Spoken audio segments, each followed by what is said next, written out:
Salam sejahtera Malaysia, selamat pagi. Terima kasih kerana anda dapat bersama-sama dalam channel ini. Sebelum kita mulakan berita terkini pada hari ini, jangan lupa tekan butang subscribe, like dan share. Tekan juga butang notifikasi untuk mendapatkan berita terkini setiap hari. Denyut nadi suara rakyat bergema di channel ini. Komen anda amat dihargai. Jangan lupa untuk tinggalkan komen anda supaya kita dapat menambah baik channel ini pada masa yang akan datang. Berita terkini bermula dalam kiraan 1, 2, 3. Salam sejahtera Malaysia. Berita terkini dipetik daripada malaysiakini.com bertajuk Nasib Permohonan Najib dapatkan QC diketahui 21 Julai ini. Mahkamah Tinggi Kuala Lumpur akan memutuskan pada 21 Julai ini sama ada Peguam Diraja QC dibenarkan mewakili Najib Razak dalam rayuan akhirnya berhubung kes penyelewengan dana 42 juta ringgit Malaysia membabitkan SRC International Sdn Bhd SRC. Hakim Ahmad Kamal Muhammad Syahid menetapkan tarikh tersebut selepas mendengar hujah pendakwaan dan pembelaan berhubung permohonan bekas Perdana Menteri itu untuk membolehkan Jonathan Laidlaw dari United Kingdom mewakilinya. Selain pendakwaan, permohonan Najib dibantah oleh Jabatan Peguam Negara, Majlis Peguam dan Jawatan Kuasa Peguam Kuala Lumpur. Pada 31 Mei lepas, Najib memfailkan permohonan bagi mendapatkan kebenaran untuk melantik QC untuk membantu dia berhubung isu kompleks dan perundangan persoalan undang-undang dalam rayuan kes SRC di Mahkamah Persekutuan. Pada 29 April lalu, Mahkamah Persekutuan telah menetapkan 10 hari pada bulan Ogos ini untuk mendengar rayuan Najib terhadap sabitan dan hukuman penjara bagi kesalahan menyeleweng dana syarikat itu. Berita ini dipetik daripada malaysiakini.com. Sekian berita. Salam sejahtera Malaysia. Malaysia kita punya, cintai Malaysiaku. Kita jaga kita. Jangan lupa tekan butang subscribe, like dan share. Kita jumpa lagi pada berita-berita yang akan datang. Selamat pagi Malaysia. Bye-bye. Salam sejahtera Malaysia. Matilah Rosmah Mansor kali ini. Bukan matilah. Bukan. Kamu ni pandai-pandai je. Habislah Rosmah Mansor kali ini. Habislah dia kali ini. Apa tak habisnya? Nampaknya harapan terakhir Rosmah Mansor semakin berkecai-kecai menjadi puing kecil.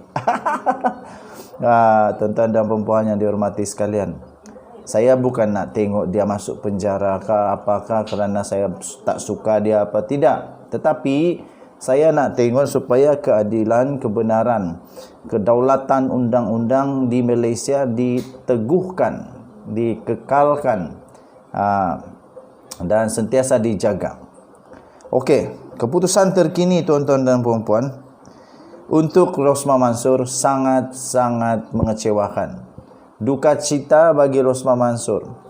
Berita ini memang amat mendukacitakan Rosmah Mansor, dan Rosmah Mansor menghampiri bilik-bilik kecil di Sungai Buloh. Apa boleh buatlah, salah tetap salah. Kalau terpaksa bermalam di Sungai Buloh, makan percuma roti. Entah apa disebut roti itu, roti masin dengan kopi sejuk. Apa boleh buatlah. Jadilah banduan terhormat di Sungai Buloh. Okey. Daripada satu berita yang telah dipercayai secara turun-temurun daripada dhmarket.com, satu portal berita international, dibaca lebih daripada 50 buah negara. Jadi ini bukan fitnah ya. Jangan kata fitnah pula. Kalau fitnah kamu saman ni syarikat ni. dhmarkets.com. Akhirnya keputusan diumumkan tiada kes boleh dipertikaikan dalam permohonan semakan kehakiman Rosmah. Jadi maksudnya kes itu memang betul-betul betul. Betul. Betul lah tu. Okey, kamu bagi komen. AGC berkata tiada kes yang boleh dipertikaikan dalam permohonan semakan kehakiman Rosmah Mansur. Saya bacakan berita penuhnya, tiada kes yang boleh dipertikaikan. Habis. Memanglah apa mau dipertikaikan lagi. Remeh dan menyusahkan. Aduh, sudahlah, remeh, menyusahkan lagi. Jabatan Peguam Negara atau AGC berhujah dalam bantahannya terhadap usaha Datin Seri Rosmah Mansur untuk mencabar pelantikan Datuk Seri Gopal Sri Ram sebagai timbalan pendakwa awam kanan. Pendakwa dalam perbicaraan rasuah projek hybrid solar yang bernilai 1.26 bilion ringgit Malaysia yang merupakan percubaan untuk membatalkan perbicaraan beliau yang telah selesai.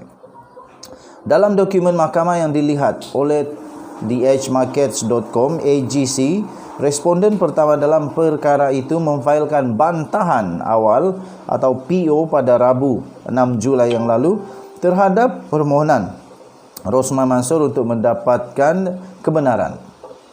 Permohonan untuk mendapatkan kebenaran ini mesti ditolak serta-merta kerana tiada kes yang boleh dipertikaikan, dan permohonan ini tidak lain hanyalah remeh dan menyusahkan. Kes sia-sia yang tidak memerlukan penyiasatan lanjut secara penuh antara pihak. Kata Peguam Kanan Persekutuan iaitu Samsul Bul Hasan. Okey. Dalam kes semakan kehakiman kebenaran perlu diberikan untuk memastikan permohonan itu tidak remeh atau menyalahgunakan proses mahkamah. Isteri bekas Perdana Menteri Datuk Seri Najib Tun Razak memfailkan permohonan itu pada 26 Jun yang lalu dengan menamakan Peguam Negara, Pendakwa Raya, Kerajaan Malaysia dan Sri Ram sebagai responden.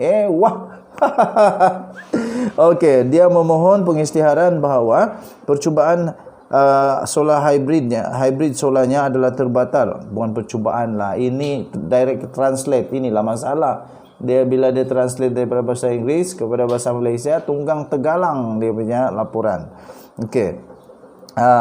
Trial ini maksudnya perbicaraan, tapi bila translate jadi percubaan. Waduh.